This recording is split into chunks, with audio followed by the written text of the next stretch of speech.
It's time for bookkeeping, beer, and BS. Let's get into the recruiting stuff, because every minute that goes by on this podcast, on this radio show, on this Facebook Live is a minute where somebody's potentially missing an opportunity at somebody great. And every minute that goes by is going to get harder and harder to find that person. Shawn, do you have, I don't know if it's easy enough to pull up, but I think we should start the recruiting conversation. We'll get into like some of the things that people should have within their recruiting system, but maybe first we start it with why it's like now, and if not now, like maybe right now, but like get this thing going as soon as possible. Can you pull up and maybe even screen share for the people that are on Facebook, and we'll kind of like talk it out for people that are listening to the podcast or listening on the radio now, the data that you had already talked about on your blue collar recruiting show about January versus February versus March versus April.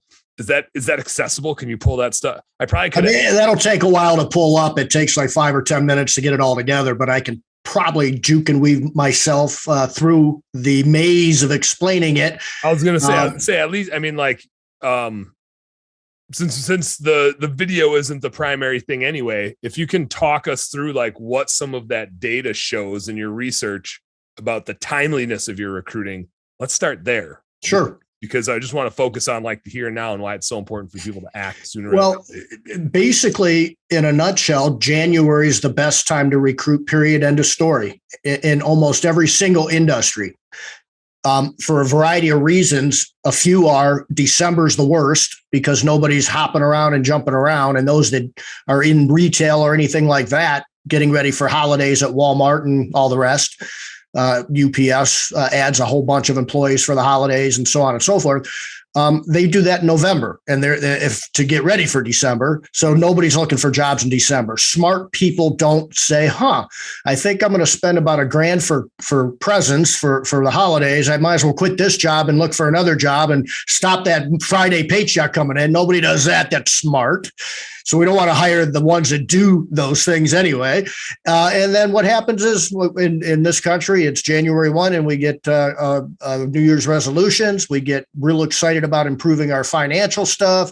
Our credit card bills come in. So we know we got to get better jobs. And it's frankly the easiest time of the month to find a job as well. But what tends to happen after January, when you get into February and especially into March, what tends to happen is you have less job seekers, many more businesses coming into the arena of recruiting. So your competition is huge.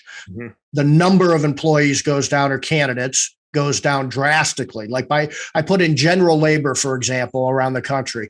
It's like 160,000 less people looking for a job from January going into February and March. I mean, and it's just critically important